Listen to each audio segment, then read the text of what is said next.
حاسم الكوابل الكهربائية على كل هذه المستويات، وبالتالي أيضا تمت عملية كبيرة لإعادة بناء نظام التكييف داخل هذا المعلم، وبالتالي هذا المعلم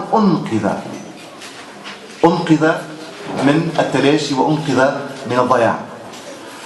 نحن في رئاسة الجمهورية، وستتحدث إليكم في هذا الشأن زميلتي في الدائرة الثقافية برئاسة الجمهورية السيدة هاجر الإنجليز، ستتحدث لكم عن الطريقة التي وجدنا بها هذا الملف، وكيف يعني وقع الاهتمام بهذا الموضوع مباشرة من جانب رئيس الجمهورية.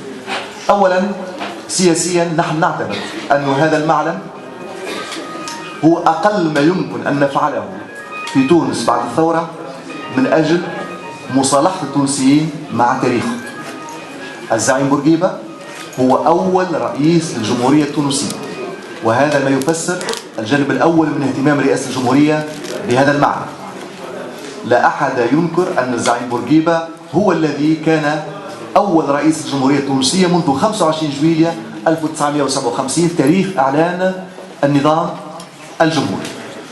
هذا المعلم كان يقيم به الزعيم بورقيبة من فترة إلى أخرى، وآلاف التونسيين مروا من هناك في الاحتفالات التي كانت تقام بمناسبة عيد ميلاد الزعيم بورقيبة طيلة شهر كامل تقريبا. سياسيا أيضا نحن نعتبر أن العهد السابق قد أهان الزعيم بورقيبة وحاول تدمير ذكرى الزعيم بورقيبة الذي كان يحكم تونس 23 سنة، كان يحكمها دون شرعية تاريخية. الشرعية التاريخية كانت لدى الزعيم بورقيبة، لذلك تعرض الزعيم بورقيبة طيلة 13 سنة من نوفمبر 87 إلى حين وفاته في مثل هذا الشهر من سنة 2000 إلى حالة كاملة من الإهمال، حالة كاملة من الإهمال وحالة كاملة من الإهانة. كان يتعامل مع الزعيم بورقيبة كملف أمني، وكان وزير الداخلية هو الذي يشرف على ملف الزعيم بورقيبة حتى وهو في آخر أيام حياته. وبالتالي من زاوية سياسية أيضا المسألة تتعلق بتواصل الدولة وبالفكر الجمهوري. نحن نعتبر أن الزعيم بورقيبة هو مؤسس الدولة التونسية المعاصرة المستقلة صحبة الكثير من زملائه وأصدقائه المناضلين، من الضروري إعادة الاعتبار بهذا الجزء الهام من تاريخنا.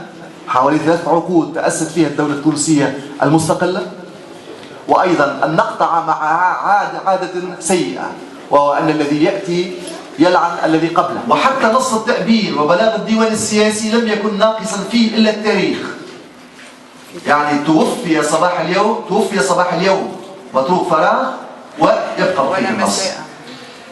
وكان هناك توصيات أنه إذا توفي الرئيس صباحا يقع الإعلام مساء، وإذا ما توفي مساء يقع الإعلام صباح الغد. وأعتقد أنه توفي مساء ووقع الإعلام صباح الغد بالتوقيت وبتأشير بالحبر البنفسجي من بن علي نفسه على كل المراحل. هنا نلقاو نص التأبين، نلقاو زوج صياغ لنص التأبين، ونلقاو زوج صياغ لبلاغ الديوان السياسي. النص الثاني أو الصيغة الثانية هي التي وقع النطق بها أو نشرها. الفرق ما بين الصيغة الأولى والصيغة الثانية، ونشرناها زوج صياغ هو أن الفقرات التي تسهب في الحديث عن نضال الزعيم بورقيبة وعن دوره في بناء الدولة الوطنية يقع اختصارها إلى أقصى قدر ممكن. في أحد الاقتراحات يقترح أحد المستشارين أنه يقع إعداد شريط يبث مرات عديدة حول نضال الزعيم بورقيبة ودوره في بناء الدولة التونسية. يمضي بن علي على الهامش: لا لزوم لذلك من لا يعرف بورقيبة. مراسم الجنازة كان هناك قلنا نص التأبين الذي يفترض أن من يؤبن يكون متأثرا من وفاة الشخص العزيز الذي توفي. هذا النص كاتبه تأثر قبل 5 سنوات، وأعتقد أنه كان يبكي ممكن عندما كتب هذا النص قبل 5 سنوات من وفاة الزعيم بورقيبة. ثم في المراسم كان هناك قرار بتقليص التغطية الإعلامية إلى أدنى حد ممكن. هذاك علاش في المراسم، وهذه باش نلقاوها في الكتاب إن شاء الله اللي باش ناخذوه اليوم. في المراسم هذه نلقاو أنه اقتراح من أحد المستشارين أنه يقع دعوة وسائل الإعلام الأجنبية. بن علي يكتب على الهامش: لا. دعوة شخصيات دولية كانت لها صداقة مع الزعيم بورقيبة. بن علي يكتب: لا لزوم لذلك، يأتي فقط من يرغب بنفسه في الحضور ودون دعوة.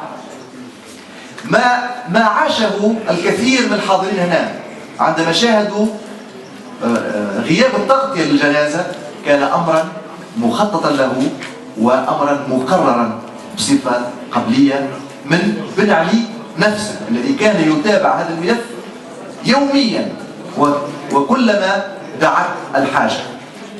بطبيعة الحال الكثير من هؤلاء المستشارين كانوا حول الزعيم بورقيبة وكانوا من أعضاء حكومته، ولكن لا أحد منهم فعلا تجرأ على أنه يقوم بشيء لفائدة الزعيم بورقيبة.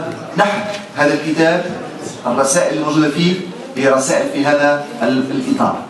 نزعنا أو حذفنا من النشر كل الرسائل اللي فيها أسماء، كل الرسائل اللي فيها أسماء، لأن المهم بالنسبة لنا ليس التشهير بالناس، وإنما بالنسبة لنا كرئاسة جمهورية الحديث عن هذه الفترة بما يبين إلى أي حد كانت الديكتاتورية تريد أن ينسى التونسيون وأن يمحوا من ذاكرتهم أي ذكر لبورقيبة.